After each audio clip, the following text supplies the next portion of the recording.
Huyu mchizi anaitwa Muri, ni mwizi mkubwa sana na ndo maana wanamuita Muri Pika. Anaiba kishenzi na yuko vizuri kinoma kwenye kazi yake. Basi mida hii anaelekea zake kazini, anapita kwenye mitaa yao, anaelekea dukani kwa girlfriend wake anaitwa Shei. Anti mi mobefu. Anti akamzuia asipite, hamna njia uwezi ukamuona. Anti, kwani tunagombana? Akasema kwani nimekunyoshia bastola? Hayupo hapa. Shei mwenyewe akasema unaona sasa? Unaona mateso unaonipitisha kila siku? Muda wote aibu tu. Hata hivyo naomba hela yangu nilokukopa. Ule akasema helako iko kwenye mfuko. Huo mfuko ulochanika? Mchizi akasema ndio, hela ni nyingi mno ndo maana mfuko umechanika. Shei baby, ni kwa mapenzi tunakupenda bana. Shei akasema kwa hiyo ndo maana unanitesa unaninyima raha kabisa. Basi hakuna shida, nitakupa hela yako. Lakini mahusiano yetu yafe. Akageuka ili aingie, anti akamzuia tena. Mchizi akaanza kuimba. Shei baby, ele muri, agua pika, maje konka, legwe pika.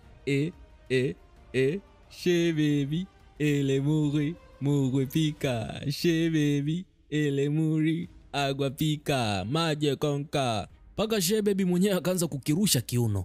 Anti, mwache ingie basi. Anti bado akagoma. Sasa Muri akiwa hapa akapokea meseji kwamba anaweza kuja kuchukua pikipiki ambayo waga wanaitumia kufanyia kazi. So nakumbuka kazi ya Muri ni kishandu. Basi Muri tayari uko mzigoni. Macho yake yanazunguka kila kona, anaangalia nini cha kuiba. Mara akamuona dada mmoja anavuka barabara. Akaendesha pikipiki akamkwapua mkoba wake. Mwizi jamani, nisaidieni. Ndio hivyo Muri kasepa. Basi mchizi akafika kwenye machaka yake akaanza kukagua mkoba ule dada. Hakukuwa na cha maana zaidi ya vidonge vya Panado. Akatoa kila kitu, akapata noti kadhaa, kazihesabu akapata buku 3 tu. Akaanza kujilaumu. Yaani buku 3 tu kwa kazi yote hiyo. Sasa itakuwaje? Hapo simu yake ikaita. Mchizi akaokota. Muri tara, muri mezeto. Inakuwaje mzee? Fresh tu. Mbona kama huko sawa? Muri akasema sasa nitakuwaje sawa wakati sina kitu. Nimekodi pikipiki ili nipige kazi kwa naira 2500.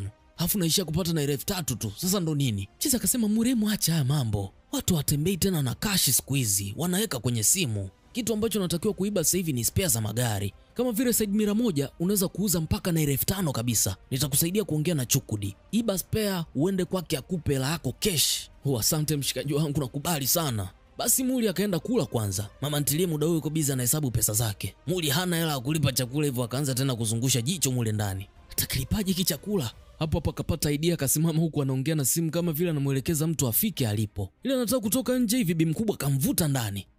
Uko sawa kweli wewe? Nilipe hela yangu.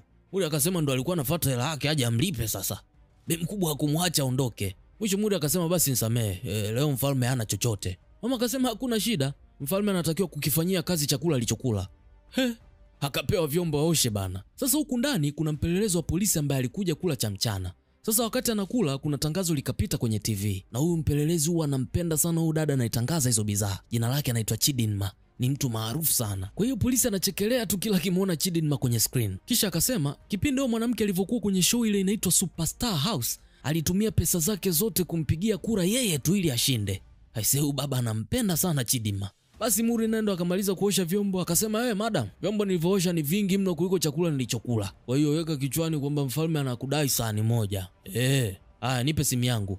Bi mkubwa akamuonya vikali asije kurudia tena upuuzi, kisha akampatia simu yake. Mchizi akachukua simu kisha akasema atakuja tena kesho kula, kisha akaondoka. Bi mkubwa akawaonya mabinti zake wasije kumruhusu Muri kuingia na kula tena humo ndani. Polisi akauliza kwani kafanya nini? Bi mkubwa akasema polisi, kila muda Muri akija hapa yeye ni kula tu, halipi. Polisi akasema labda waga anakulipa kwa njia nyingine, sisi tutajuaje?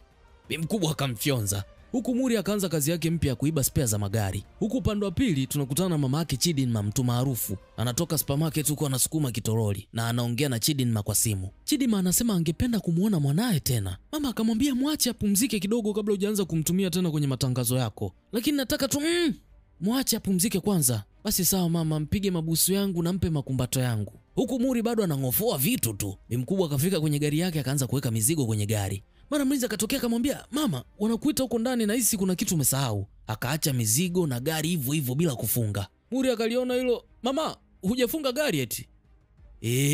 Washiri.